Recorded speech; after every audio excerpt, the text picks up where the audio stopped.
Hello and welcome to another episode of Real Men Feel. I am I am Andy Grant. That's a great introduction. I love that. I should use that next time. What the heck am I? So I'm an author, speaker, writer, an energy coach, an Akashic record reader. And over the years, a lot of the events that I've gone to, a lot of the clientele I've worked with has been primarily women. Real Men Feel is a movement to create a space for men to share, to feel, to grow, to expand, to allow for all of their emotions. So that's the nutshell of what this program is about. With me, as always, every week, live on Tuesday, usually at 5 p.m. Eastern, is Apio Hunter. Oh, we're going to have a good show today, aren't we? We're just talking about before we're rolling about, your shiny squirrel syndrome, and I'm feeling. And I totally passed it off onto you. Yeah. Yep. all energy is contagious, and yes, it is. Yeah. Cool. So I'm coming to you from Littleton, Massachusetts, and Apio is in Salt Lake City, Utah. Mm-hmm. And I think that's the geography lesson people need today. Right, exactly. We're in two different time zones on opposite ends of the country. Yeah, so a little bit further country covered. We sure do. Cool. A little bit further west, we get California. Yeah, and they're having the big primary day right there. Yeah, they are. Cool. They are. Interesting to see what happens there. Should be very interesting. But so some weeks we have guests. Some weeks it's Apio and I talking, sharing, and exploring. And this week is one of those weeks. It's the two of us. People watching, you're welcome. Chat, ask questions. You're also welcome to hop in, take one of those seats if you want to engage fully and be seen and heard. But today we want to explore fun. Yeah, especially men having fun. And so let me ask you to start this up. Do you think men are kind of known for having fun, or known for not allowing themselves to have fun? I think it's kind of a combination of both, from my own observations. When we talk about men having fun, it's usually, the guys getting together, going out to a sporting event or hanging out at the bar or something like that. Oftentimes in the popular media, you see a lot of those images of the guys all, with drinks in their hands and everything, and out, whether they're out on a boat or out on a beach or something. So yes, the men can have fun. And yet simultaneously, there is, behind the scenes, there's this huge pressure, I think, and this is what I've observed, is that there's a huge pressure for us to be responsible and to be focused on our business and for winning at whatever it is that we do. And so when we do have fun, it's almost like we feel guilty to a certain extent, especially if we are business owners, especially if we're, or entrepreneurs, or we have high-profile positions in large companies or whatever. That's like, oh, well, fun is, for the irresponsible folks. So I think it is kind of both. Yeah, especially as, act like a grown-up. Certainly implies stop having fun, at least to me. Yeah. And the notion of the alpha male, if you're in a competitive corporate culture, that who's working the most hours, who's closing the most deals, that kind of thing seems to, again, put fun in the back seat. Yeah. Right? Yeah, absolutely. You can have fun, when you're on a business trip and you're hiring an escort or something. I don't know.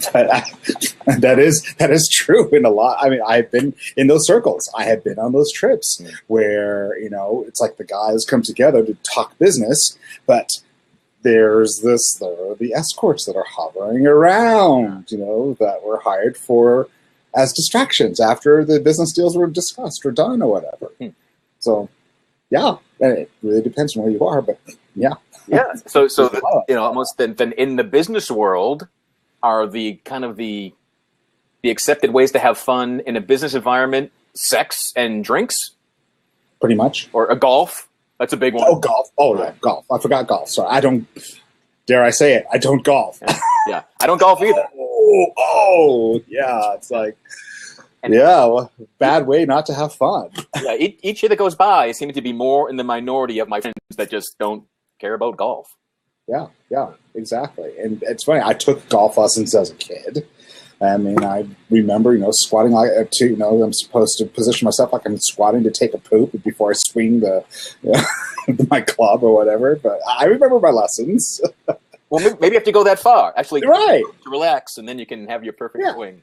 Right, exactly. Just relax, have fun with it. And that's the funny thing is that when I'm working with clients and when I'm talking and speaking in front of an audience or whatever, I frequently am focused on why not can't you have both? Why can't your work be fun? Why can't whatever you're doing be fun? You can make anything fun if you want to make it fun. So hell, why not? And then in corporate environments, like I don't hear people talk about fun, but there'll be the corporate retreat and the team building exercise, and I think that's like corporate speak around hiding fun. Like those are attempts to be fun. Responsible fun. It's like, we're going to try to have fun, and the emphasis on the try part, not necessarily actually having fun. And in order for them to be able to justify the expense or whatever, they can't just have something which is just downright fun. It has to be coached around something that's a business building activity, team building activity, or whatever. Yes, I understand that they have to do that so that they can be protected in case they're audited by the IRS or whatever. I get that piece of it, but there are companies, particularly like in the IT sector, that do have fun. They just go all out and just have every day is a party almost. Yeah. I remember in the late 90s, I was in a job hunt and I was in IT and I was surrounded by networking startups and they all bragged about, and on Friday we bring kegs in and we go bananas. But every place bragged about, free beer Friday. And so it's like, you're not allowed to have any fun, and then we get drunk. That was right. I was just struck. Like every interview I had mentioned that. Like that was one of the competing features that every startup company talked about. Which goes to show that even in that space, they're always borrowing or stealing ideas from each other. And they're supposed to be creative. They're supposed to be innovative. Well, rather than, bringing in a keg and having free beer Fridays, why not bring in, I don't know, vodka. Free vodka Fridays or something. But see, that's a great example of how it was difficult to think of another adult fun thing. Right. Yeah. And that's weird. Bring in a DJ, bring in, let your families come in. That's a really interesting thing that I've noticed, at least within corporate culture anyway, is that there's a huge separation between family. It's like you're supposed to have a family as an adornment. You're supposed to have a family as kind of like the token thing. You're supposed to have the trophy wife and the trophy kids and the nanny,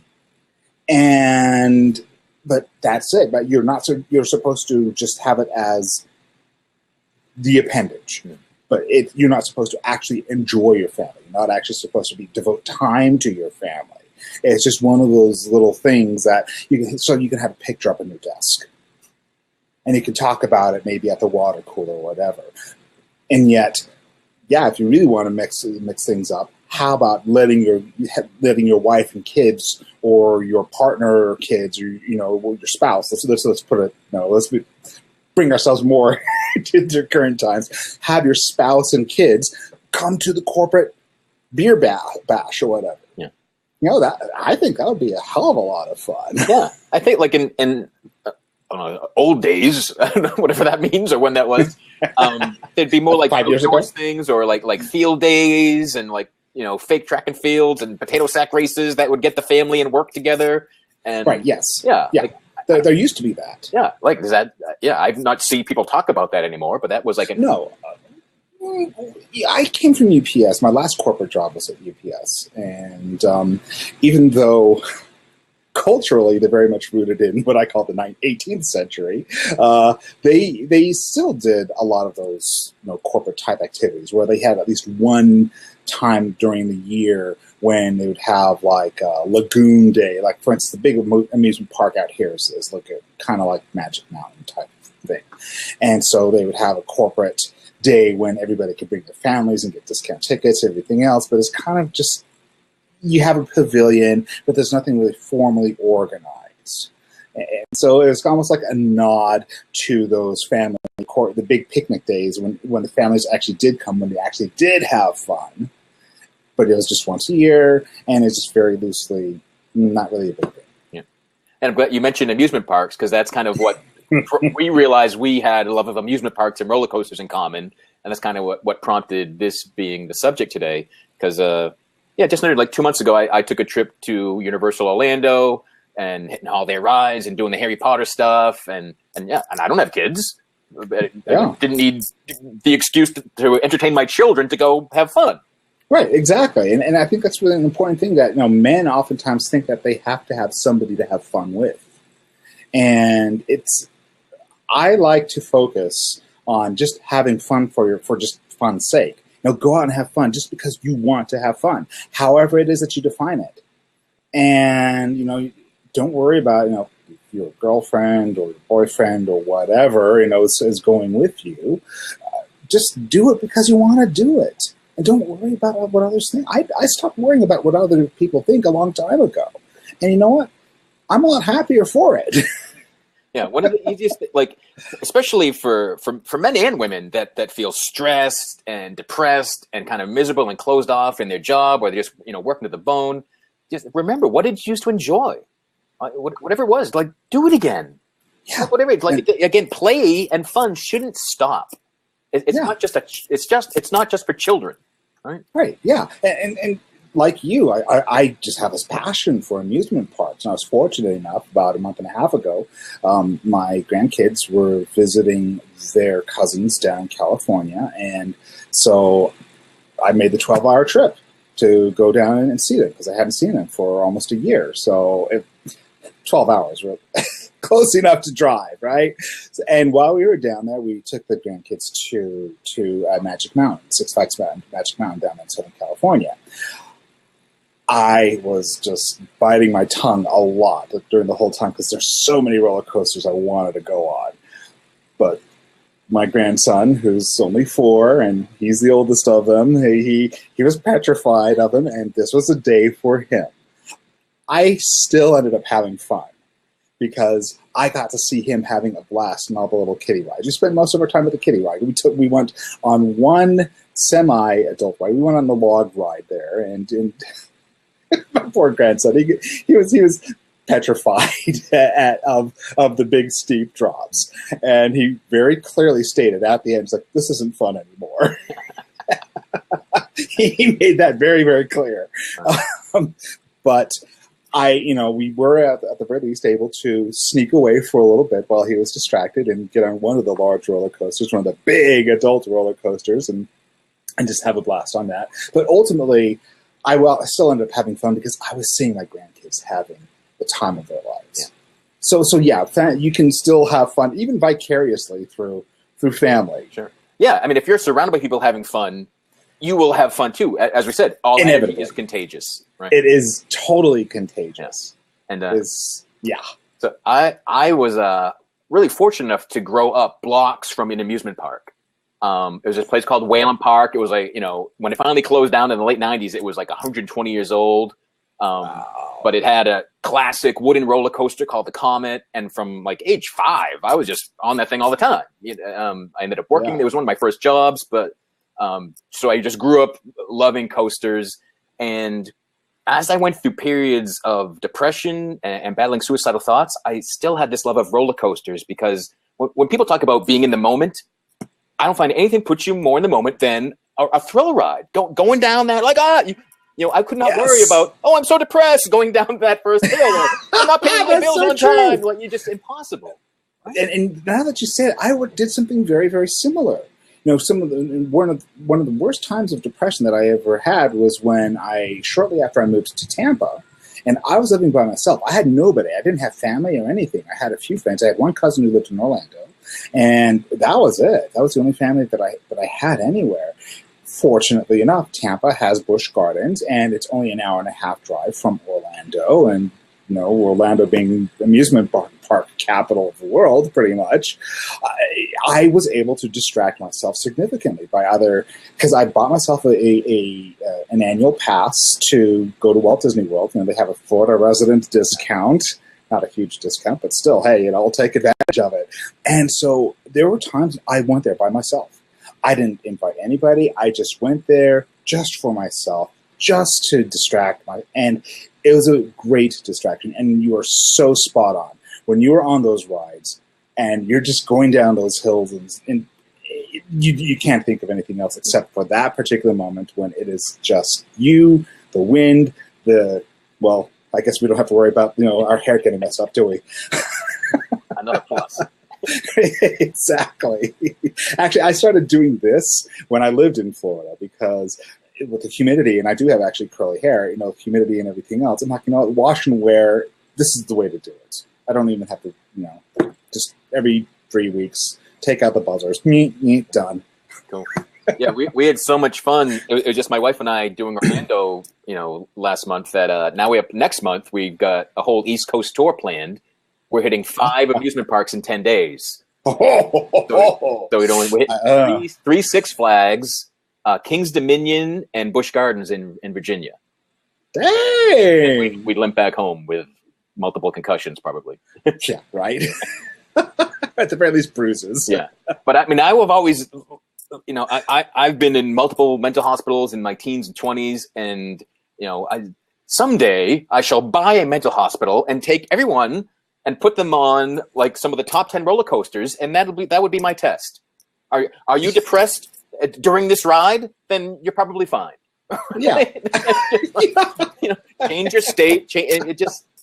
There's that or if they really can't leave the facility because they might be a danger to themselves, then we can actually get like a ride simulator, simulated roller coaster in there, Yeah, and Six Flags New England is 2 hours away from me, and they have the Superman Ride of Steel, which has been the #1 ranked coaster for many years. It goes back and forth in the top 3.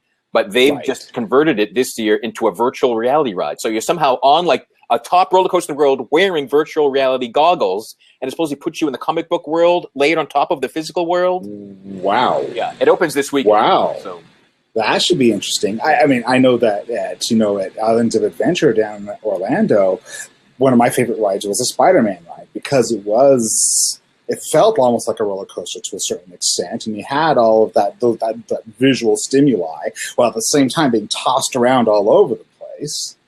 I loved it. I mean, I always had a great time on that ride. Yeah.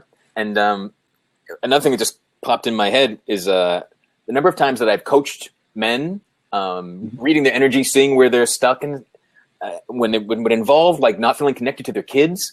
The simplest solution, the advice I always gave them was, do you ever get on the ground and play with your kids? And they're like, well, no. I'm like, get on the ground, get flat, roll around, horse let them around, climb up on house, you. Break all the rules, play ball in the house, but be a kid yourself. And the guys that were brave enough to do that always reported just fantastic change in that relationship. Yeah, and it is instant. It is instant because kids are so forgiving. They usually don't reach the unforgiving phase until they're in their teens. Right. So why you've got them young and playful? Play. Yes. Yeah. Play, engage with them, and you'll discover that they crave that. They love that. Don't turn them over to the nanny. Do it yourself. Yeah. Get down there and don't be afraid. They're not going to break, for one. For two, they're going to be eternally grateful. And I guarantee you, I can remember, even though my dad is like practically non-existent in my life, some of my fondest memories that I have are those few times that he did get down on the ground and play with us and let us climb up on his back and rough house and everything else. Those, I remember those still. Yeah. Very, very fond. Yeah, I have uncles like the same way, and just being put on someone's shoulder or tossed in the air, and like, that was the most fun you could have as a kid, and you get that attention and the thrill and just all of it. Yes, yeah. Oh gosh, but thinking about roller coasters and amusement parks, there is one amusement park that is on my bucket list that I have not yet been to that is considered the roller coaster capital of the world, and that is, of course, Cedar Point. We've been there once, and phenomenal. It's on. I'm shooting to get there for like next Halloween. We went there 5 or 6 years ago around Halloween for the horror night, and I love that because we're big Halloween fans. So sure, yeah. You find Halloween and an amusement park, like that's heaven. right? Oh my God, yeah, exactly. In fact, I love it. I love how amusement parks have turned that into like one big festival. And if anything, on Halloween night, it gets even more fun because then you have a safe space to not only do your trick or treating or whatever, but you have all these freaking awesome rides where you can scare yourself, pee your pants, and be laughing all at the same time. Yeah. Now that all the parks really do this now, and you get the people dressed as monsters and zombies, and they reach out and like grab you. I mean, there's nothing. It's just the best thrill to be in the dark. You don't know where to go, and somebody grabs you, or you get the fake chainsaw going in your ear. It's interesting because you wouldn't think this. Here I am, ultra conservative Utah, land of headquarters of the Mormon Church, known for its very, very, very conservative nature, and 5 of the top 10 haunted attractions in the country are right here, within a 20-mile radius of where I live. I'm like, really? I never would have thought. And yes, they go all out with the haunted attractions here. I mean, it is just insane what they're able to do with them. And we have haunted woods, we have a haunted factory, we have a haunted hospital, we have all these things. And speaking of fun, when I go to these things, I usually don't get scared. I actually am laughing the whole way through. When somebody jumps out at me, I am just like, it's just me, because I know I'm there for the fun factor. I'm not there to be scared. I'm just there to see how creative people are. And I also have fun watching other people get scared. Yeah, that can be a laugh too. Yep. I did have one friend who will remain unidentified. We went to a haunted woods just south of me one Halloween. At one point, she got so scared that she literally wet herself. I felt so bad for her. I was both laughing and feeling really awful for her at the same time because, to this day, she was the one who reminds me of it, because she will never forgive me for having taken her there. Yeah, I'm a jumper and a screamer, but I've never been here, thank God. So, yeah, I've never been to that point either, thank God. So, awesome, cool. So we've explored a lot of the fun we've had, and we did mention one thing that a lot of men, let's see, I'm getting around to what are some assumptions of things that men are supposed to think are fun that we perhaps don't think are fun, and give other guys permission to not think that's fun. And we mentioned golf earlier, right? And why I stumbled there was, I actually would have to ask more guys, like, how many people play golf because they think they're supposed to and it's part of business, and how many guys like playing golf? I don't know. I have asked myself that exact same question. I fall into the category of having been one of those who thinks that I'm supposed to play golf because it's expected, and that's where business deals are done, on the golf course, not in the corporate boardroom, and not in the lawyer's office, but on the golf course. And they send it over to the lawyers, and the lawyers will work out the details. But yeah, that's the image that I have always had, and yet I have a lot of friends who go out and golf because for them it is fun. The moment that it's a beautiful day, doesn't matter what time of year it is, they are on the golf course. And if there's no snow on the ground, they're on the golf course. So maybe it is. Maybe if it's a business deal, it's more stressful and it's the job. But when you're with your friends out of work, golf is really relaxing and fun. Yeah, absolutely. It's that social aspect, I think. There's whenever, and men and women both love the social aspects of our lives. Men need time with other guys, just as women need time with the girls. And that time of just being with the guys can be hugely relaxing and a huge, huge stress reliever, whether it's on the golf course or whether it's going camping or whatever.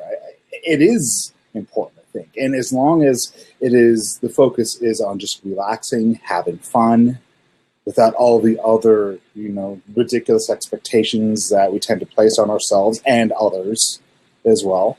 Yeah, it can be hugely cathartic. So are there any other things that you think society looks at as a man, you should like this, that you don't? Barbecuing. That one comes straight to mind because, watch any episode on HGTV or on DIY Network. And the moment that, so they're doing somebody's backyard or deck or something, and the barbecue comes out, who do they all turn to? The man. Yeah. And it's like, I remember one episode in particular, the guy looks a little baffled, and then he's like, "Oh yeah, I'm really glad about the grill," and you could tell obviously it was his wife who was more excited about the grill than he was. Yeah. So yeah. I'm like, Yeah, no, that's a good thing to point out, because even wives that like cooking and are in charge of the kitchen, somehow, now it's the grill. Now the guy steps forward and, fire and meat, that's my domain. And right, yeah, exactly. It's like, okay, there's this. Again, why do we need to assign, the grill is to the guy, the kitchen's to the woman? Yeah. And yet on Food Network, easily, I'd probably say about 60% of the major chefs are all men. And fortunately, it is changing, because in the high cuisine world, all of the dominant chefs, all of the 5-star award winners and so forth were all men. That is now changing, fortunately.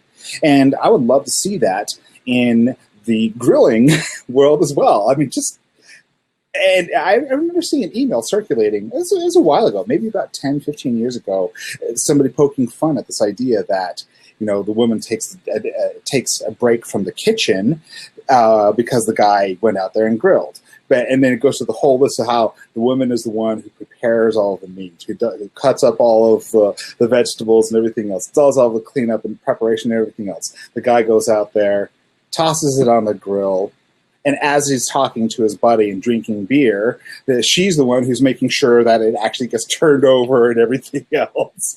And she's the one who actually pulls out and serves it. And then he takes credit for the whole thing.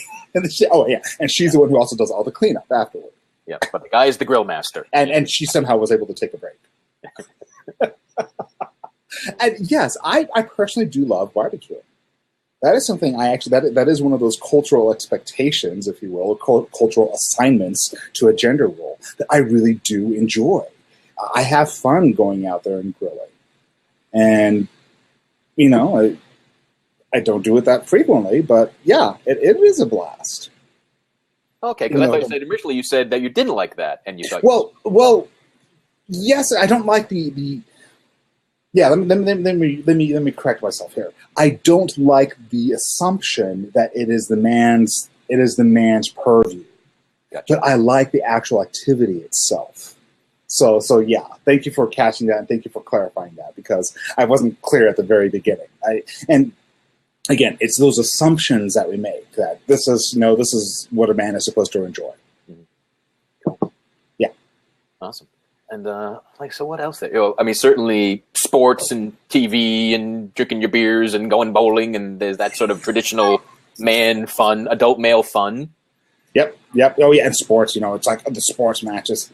Honestly, I do love sitting down with my friends and watching a match. Whether it's a football game or basketball game or whatever. For me, it isn't about the game. It is actually about the social aspect of it. I'm sitting with my buddies. I am having fun. I'm having fun with it. I'm chatting, we're laughing, we're talking, or anything else. For me, I don't give a rat's ass about statistics or sports scores or anything like that. Fantasy leagues, whatever. If that's your thing, that's your thing. Great. I don't judge it. And, and I certainly appreciate not being judged, because I'm not into that. But I do like getting together with my friends, with my buddies, even if for whatever. I don't care whether it is, for a ridiculous cult movie or whether it is for a sports match. It's just getting together with the guys. Yeah.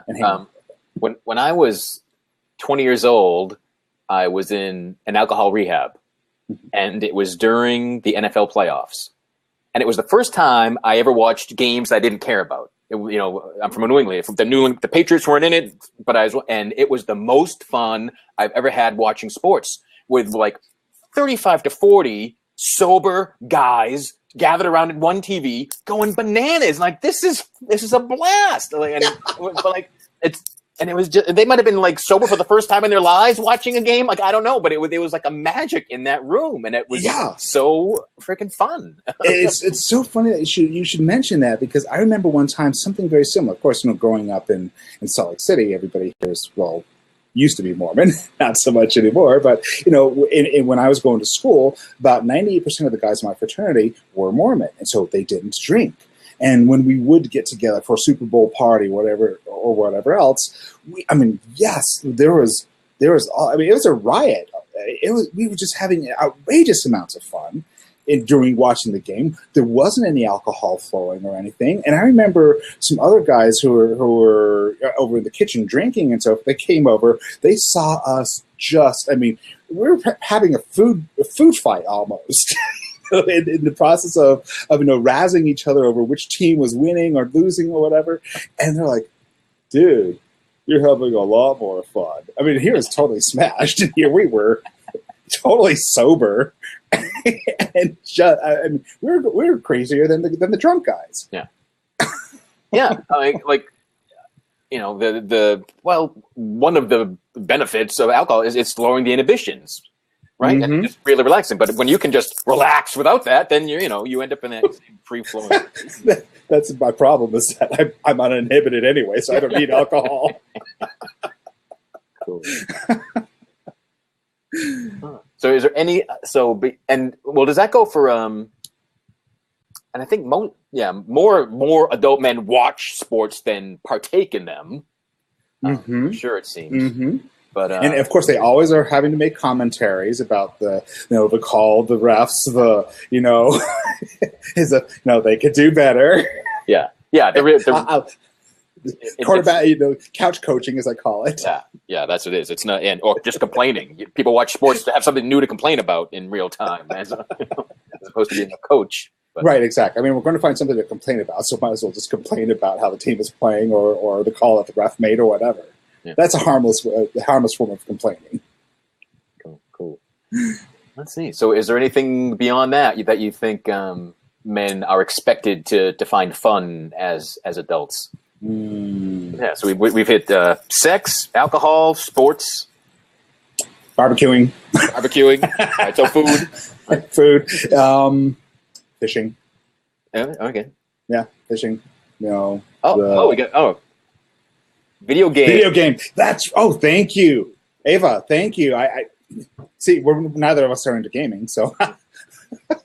But there's a huge game. Now, interestingly enough, I live in Nerd Central, so one of the largest Comic Cons in the country is held here in Salt Lake. The only two that are big are the one in New York and San Diego, and it's fascinating because, at least in nerd culture, and I will admit I fall into that category.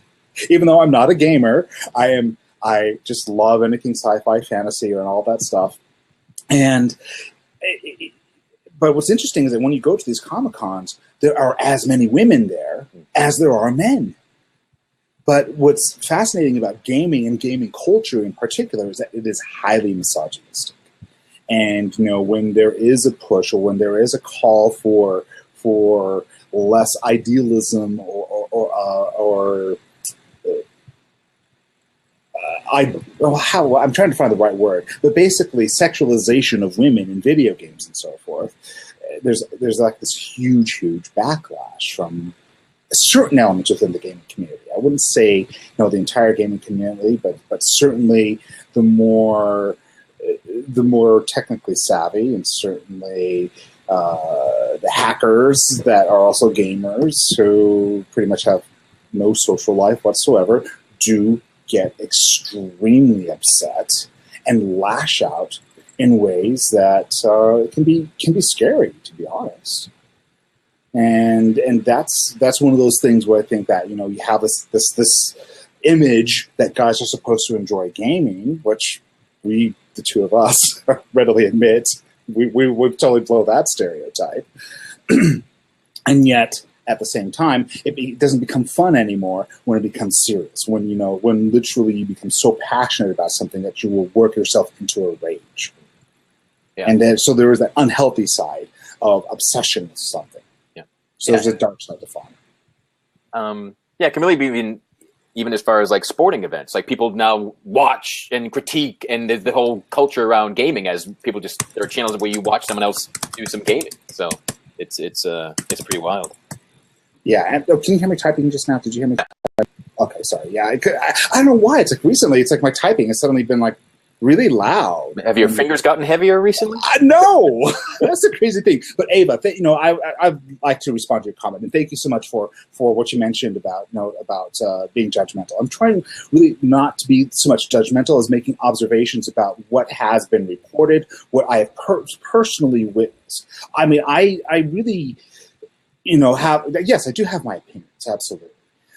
However, I really don't feel like I'm going to be judgmental about anything or anyone. I mean, whatever it is that you feel is going to be an expression of your personal joy, absolutely, all for it. Yeah. But I just simply that doesn't mean that I'm not going to have certain observations or ways of saying things. But it is expressed in a way without being judgmental of the individuals that are involved. So I hope that clarifies. Cool. So when you're not visiting amusement parks or hanging out with your grandchildren, what are some of your favorite ways to have fun? Oh gosh, I honestly love going for long walks. I love just sitting and listening to music. I love to spend a lot of time in nature. If it's too hot, then I will observe nature through the window in a nice air-conditioned comfort. And let's see here, what other things do I like to do to have fun? Obviously, the amusement parks. Really, I consider myself to be a very simple person. More than anything, perhaps the thing that I enjoy most, more than anything else, besides alone time and quiet time, it's also being with friends, having fun with friends. Yeah, it's almost whatever you're doing. If you're with the right group, whatever it is, it becomes fun. Absolutely, yes. Cool. Absolutely, yes. Cool. Yeah, probably concerts are my favorite thing. Like that always lifts me up. I love being in that, Yeah. just thousands of people and just going off and nothing but the music is there. That's what and movies. I still love movies. That's always good. Yeah, movies too. I love movies. I like just about any genre of movie, but I will admit that my first choice would be to go to sci-fi or fantasy. Magic fantasy, not the other type, as some of the conversation is kind of going in that particular direction. But action, adventure, comedies. Heck, I mean, I'm even down for a sappy chick flick as the label, people labeled it. But I honestly do love a well-told story, especially in the form of movies. Cool. All right, great. And some of our commenters are calling out strip clubs and porn, and I really want to talk about strip clubs because Let's do that. Let's go there. More, back in the day, and gritty and grimy, and no woman would be caught dead in them. And now, couples go together, women go alone. Oh yeah. If there are men on stage, women on stage, and I think that's cool. Right. No, it's fun. It's funny, Ava. Actually, Laura, I like your comment about the fact that you piss the strippers off because you dance better. That's actually quite funny, and I have personally seen that actually. Yes, have I been to strip clubs? Yes. Funny thing is that I've been to, even though I'm gay, I have a husband and everything else. I have been to strip clubs with my friends, more support. Sometimes because bachelor parties are held there, and it's been fun to watch. It has been fun. It can be a great experience. And yes, I do know couples that go together because, great. They're supporting each other. They're being completely open about it. Yeah. So. I remember being in a strip club a few years ago, and the girl's dancing, and she's like, "Andy," I'm like, "Yeah." I'm like, "Oh my god!" Like I knew her from college. I was like, "This is so cool." I felt so cool being the stripper, and boy, probably over a decade ago, Lori, my wife, and I were at Mardi Gras, and we went into the Hustler Club, and there weren't many women in there, but Lori asked where the bathroom was, and this 6-foot-tall stripper took her by the hand and escorted her, and just because a woman took a woman's hand, all heads turned and watched. Where are they going? What's going to happen? It was hilarious to watch that. So it was just like, Yep. the anticipation was amazing. for Right. It's like, everybody there. oh, that's great. Oh gosh, Laura, yay you! I have to say, yay you! And this is actually kind of goes to the heart of what we were talking about having fun and doing things not because society expects it, but because you personally enjoy it and you really have passion for it. So yeah, absolutely. I mean, whatever it is that you find enjoyable, go for it. Let's see here. We have to read this comment here about the strip club. So I went to a strip club when I was 20, and there were 7 girls I went to high school with that worked there. Fantasy fulfilled. Well, did you tip them well, or did you shut them? Yes. I hope you tipped them well. Yeah. Oh, that's great. No, and that really is kind of at the core of what we are talking about today. Is the way I look at it is, as long as there's nobody harmed or hurt in the process, then, knock yourself out. Literally, if you want, that's fine, whether it's, on a roller coaster or whatever. But, great, Yeah. As you said, we've said it multiple times today, all energy is contagious. And All if your energy is fun contagious. is contagious and allowing others to have fun, awesome. And Yeah. and if you like to get hurt a little bit, Laura, then people know that and they enjoy Yay hurting you. you. Hey, Right? go for it. Right? Absolutely. Yay, you. Yeah. Go for it. That's awesome. Absolutely. That's awesome. That's awesome. Well, we've been going for about 40 minutes, and we've had fun. Yeah, certainly. And we appreciate the conversation that's been going on. That's actually, it's been great, following the conversation and enjoying that. So you guys, thank you so much for adding some color to that. I definitely appreciate it. Yep. So you can keep in touch with us. We have a Real Men Feel group on Facebook. We have a new website, realmenfeel.org. Again, we're here live every Tuesday. And actually next week, we're going to be on live at a special time. We're going to be on at 7:30 p.m. Eastern. And our guest is going to be David Morelli. David is one of my greatest mentors and teachers. He's the man that taught me how to read energy, taught me how to be a coach. So I've been following him for years. And we're going to talk about putting spirituality into business. So it'll be a really cool show for any entrepreneurs, even people in the corporate world, but just how to take more of you, perhaps how to take more fun and bring it to work as well. Yeah, and that's definitely a conversation I am really, really looking forward to. So Awesome. I think it's going to be great. Awesome. So thanks everyone for joining us, and we'll talk to you again soon. All right, guys. Take care. Bye. Let's see you, Andy.